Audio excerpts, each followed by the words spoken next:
Coming up on the Trojan Football Report, we'll go over the details of Troy's loss at Georgia with head coach Larry Blakeney. We'll talk with Troy quarterbacks coach Regan. Also, we'll go in-depth one-on-one with senior safety Montree's Kitchens, and we'll preview the Trojans Challenge coming up at ULM. All that plus a lot more coming up on the Trojan Football Report.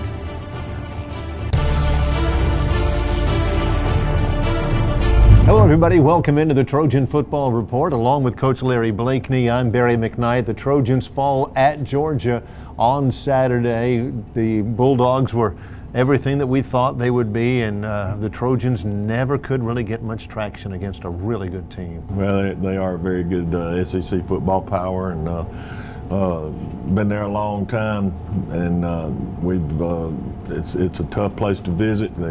Every seat number was covered. Which is thrilling to see, you know, that people support their program as well as the University of Georgia does. And, you know, great personnel across the board, both sides of the ball, kicking game, everything was just to a T like you would want it to be. We couldn't quite get in any kind of groove with them from an offensive standpoint. We couldn't stop. It's interesting to note that, boy, right at the very beginning, a couple of Georgia penalties helped, but you drove it right down the field, had it first and goal, and ended up settling for a field goal try and didn't get that. And I know that was that hurt. You know, we needed to break the ice right there. Right. And had made a couple of good plays. Dontrell had made a couple of throws, and we got it in range and tried a little trick play, and I think KD threw it away because there was some coverage there and didn't want to risk where we had a third down coming after that. So right. Anyhow, we didn't get it in there and missed a field goal, and it was downhill from there, believe me. So, you know, we got a good taste of Gurley. They took him out and they put a couple more in, and really a showcase of Georgia football prowess. Yeah, they were very good. There's no question about that. But I thought your guys were not overawed by this scenario. They weren't intimidated at all by the atmosphere. I think they enjoy going and playing. We got to get better. You know, and we got to coach better, and we got to practice better, and we got to play better to win any kind of game. But you know, we're back in the Sun Belt pretty much 100% of the time, and you know, plenty tough league and teams, and we're starting off with Monroe, who's very good, very well coached. Well, they're coming into that game. A second straight road game awaits the Trojans in Monroe this coming Saturday. Trojans found themselves in Athens, Georgia, an early start time Saturday last against the University of Georgia as we take a look at the first half. Georgia 26-yard attempt, and he leaves it right.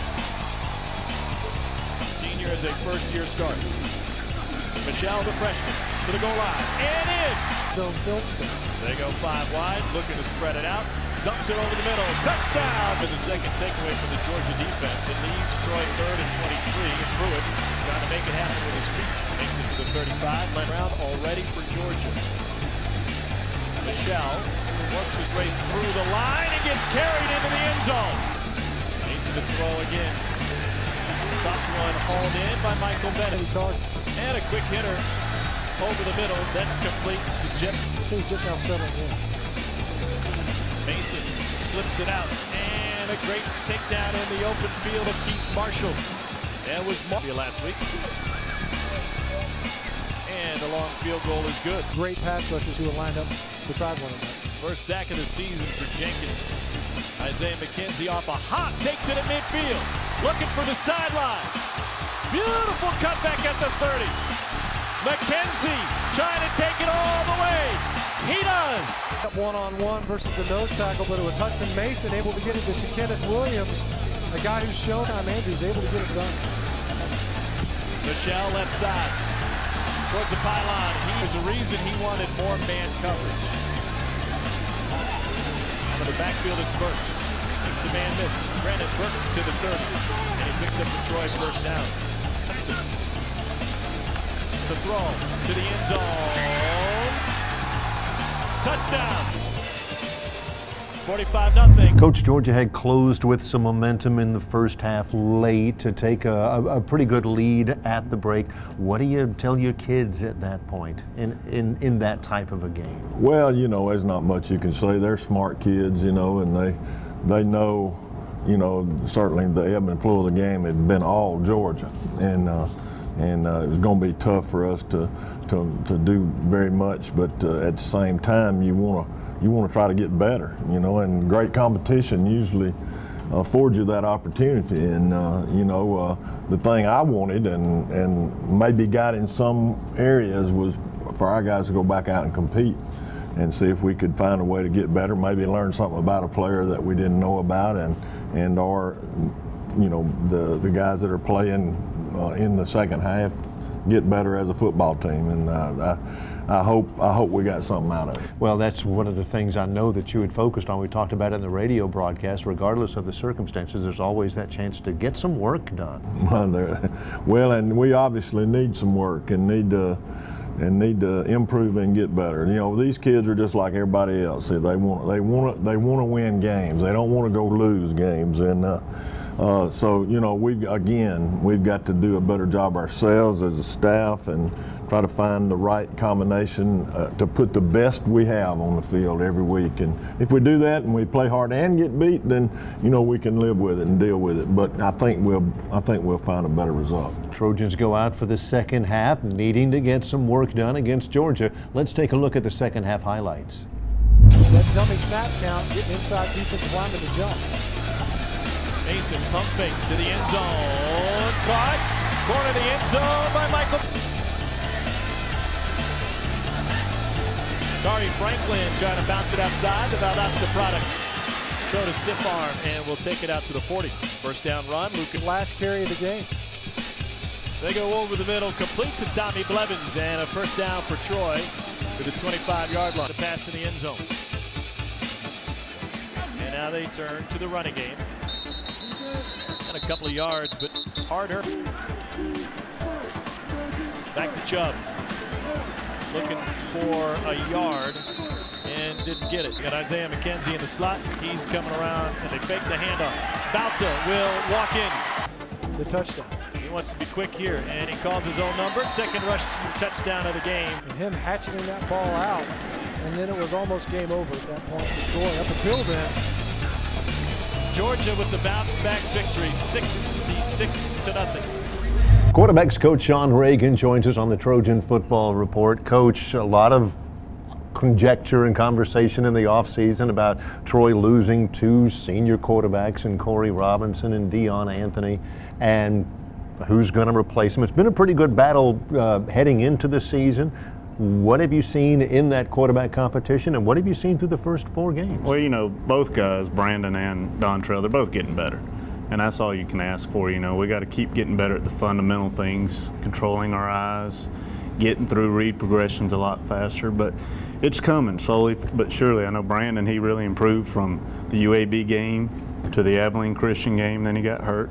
Dontrell has gotten better each and every week. So, you know, I think we're heading in the right direction, and hopefully it starts clicking here with conference play coming up. It was certainly not in the script to have Dontrell have to go the whole way in Athens. He got kind of thrown in there to a degree. He was prepared. Right. How did he perform?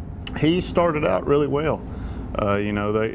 He picked them apart in that first drive with cover 2 and stuff, hit a couple hole shots, got us down the field, and then Georgia did a really good job. They started mixing up their coverages a little bit and kind of got him out of rhythm, but that's one thing he's just got to get better at, is controlling his eyes regardless of what they're trying to disguise, and that will help him out in the long run. How important was it for you to be able to get Dallas Tidwell some snaps? I think it was good for him. I think he's earned it. You know, he's been here for 3.5, 4 years almost, and he's earned that right to get a few snaps, and he did okay. It's just Dontrell and Brandon are a little bit better right now. If you look at the film every week as meticulously as I know you do, let's talk a little bit about, first of all, in sequence here, first of all, Brandon Silvers. What do you like about him? What did you like about him whenever he came into the program and now? Well, with Brandon, he did the route just like Corey did, red-shirted, and I think that helped. He was around the offensive terminology for a while, And he's finally got that part of it. He knows what to do. The one thing I really like about him is he is a competitor. The guy loves to play the game on Saturday, and it showed the past couple weeks with his playing ability. Dontrell got here in the winter. Offense terminology new to him, even though he played in something similar at East Mississippi.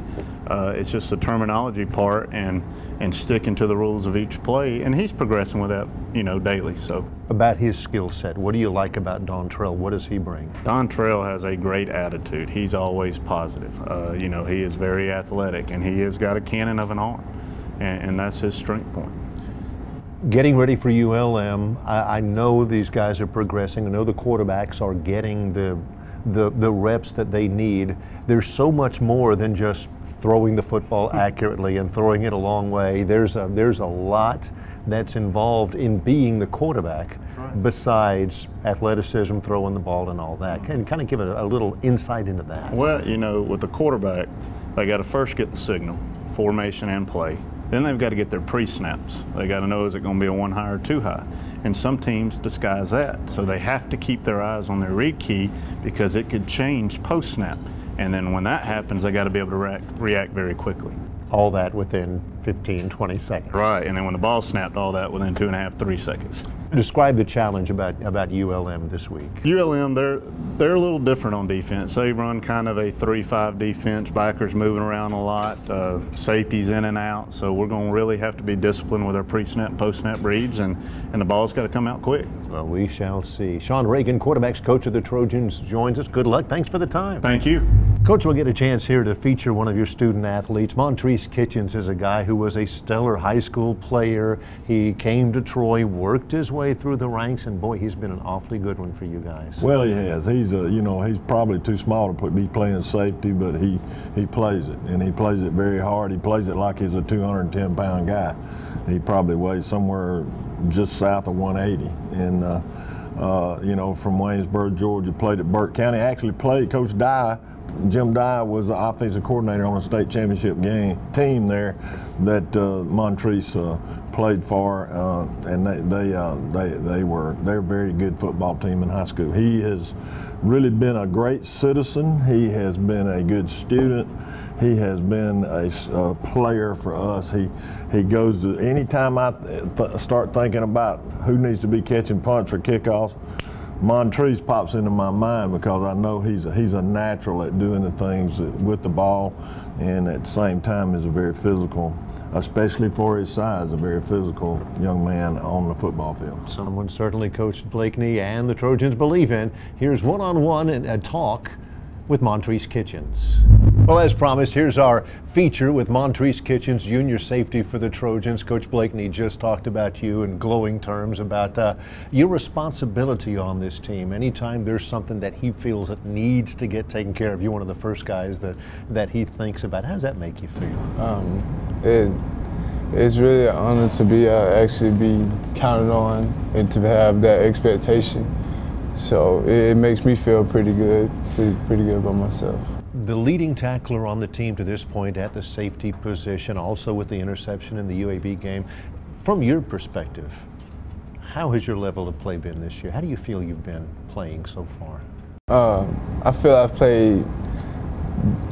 played decent. I can play better, and that's just the want to get better at all times. So yeah, I feel like I've played pretty decent. But the entire defense as a whole, characterize that. What do you think? Where can this team get better defensively? We can get better as just becoming more of one. Like, get on one page, one heartbeat, and everybody just buys in to what we're really trying to do and what we're trying to accomplish this season. Coach Blakeney was talking about your high school career and how effective that was, how good your team was, and how integral and productive you were in your high school team. You were very good offensively, but you came to Troy and you're a defensive back. Talk about that transition for you. It was different. I grew up loving running the ball, loving offense, but then it kind of the transition from running back to the free safety is still the same physicality, so it wasn't that bad. And then when I came in, they pretty much adapted me to the defensive side of the ball. Came from an awfully good program, a very successful program.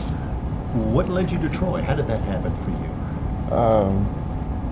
I came here, I saw the rings, I wanted to win championships, I wanted to bring more championships to Troy, and I just wanted to become part of this winning tradition.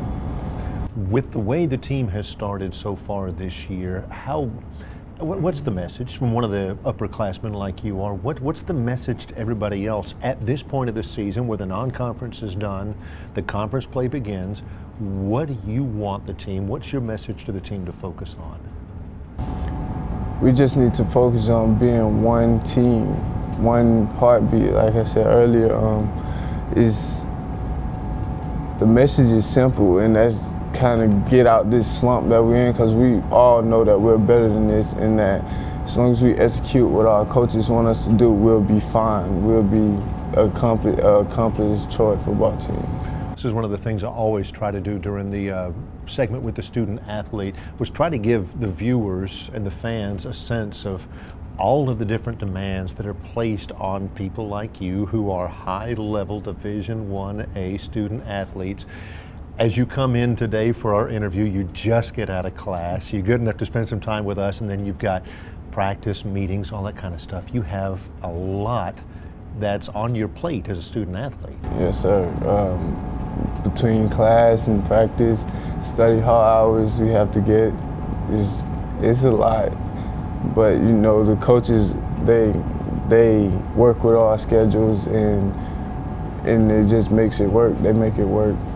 What is your free time spent doing? What is Montree's Kitchens like away from football and school when you actually have time of your own? Being with all the stuff that we have to do, when I can, I try to sleep. I try to get as much rest as possible. And I sometimes just watch TV and relax. I just relax. We get a lot of that. All of the demands, everybody just tries to get their rest and stuff. Yes, it is difficult doing what you're doing, isn't it? Yes, sir. It's demanding. Montree's Kitchens joins us here, junior safety out of Waynesboro, Georgia. Good luck against ULM, and thanks again for the time. Thank you. Here in this part of the Trojan Football Report, we take a look at the top 5 high points of Troy's loss at Georgia. We call them the Trojan Top 5, and here they are. In up the sideline. Last week, Aaron Davis was at the safety position quite a bit. Number 35, you see trailing the play. 2nd and 14 for Troy. Over the middle and complete on a rolling grab. Last carry of the game. They go over the middle, complete to Tommy Blevins, and a first down for Troy. Back to Chubb. Looking for a yard and didn't get it. Actually that ball out, and then it was almost game over at that point for Troy. Up until then. Back here for the final time with Coach Larry Blakeney on the Trojan Football Report. I'm Barry McKnight. Trojans open Sun Belt Conference play. All of the non-conference games for the year are over with. And if you look at a point in the season, everybody's been pointing out all year and beforehand, getting rid of the non-conference games, getting through those. Now conference play begins. This is a critical point of the season. Well, you know, it's an opportunity to put our best foot forward and improve, and I think we'll have to improve over what we've done as an offense, as a defense, as a special teams unit to beat Monroe. Monroe is they beat Wake Forest early at home, and they played LSU off their feet this week, and you know, we got our hands full again, and it's on the road. It's a tough place to play. They always have you know, a good student population at the games, and they do a great job trying to keep you out of the game, and we'll be hard pressed. We got to make sure we prepare well, travel well, and understand that it's a very important game. Well, the Sun Belt Conference itself is going to be wide open, I think, this year, judging from the non-conference portion of everybody's schedule. And ULM and Troy are 2 teams that have an opportunity to be reckoned with at the very end. Well, you know, I would hope so. I know they've been there, and I think they'll certainly be a team to reckon with from a perspective of Monroe and the other teams in the league. There's a lot of good teams. There's a lot of equality. It looks like Georgia Southern may be the best team right now as far as early in the season, but you never know how everybody matches up until you get to the game. What is the team's mindset right now? Well, you know, they're certainly down a little bit, but not negative. And you know, we're trying to move forward this week to prepare well. And you know, it's nothing that a win won't cure. And most of the time, that's the way, you know, college football is. 6 o'clock Saturday night, Malone Stadium in Monroe. It's Troy versus ULM. It is televised on ESPN3 as part of the Sunbelt Network package, and we'll of course have it on the radio as well. It's a critical game for the Trojans, to say the least. Coach, good luck with it. Thank you, Ray. The head coach of the Trojans, Larry Blakeney, joins us here on the Trojan Football Report. We hope you get a chance to join us again next week.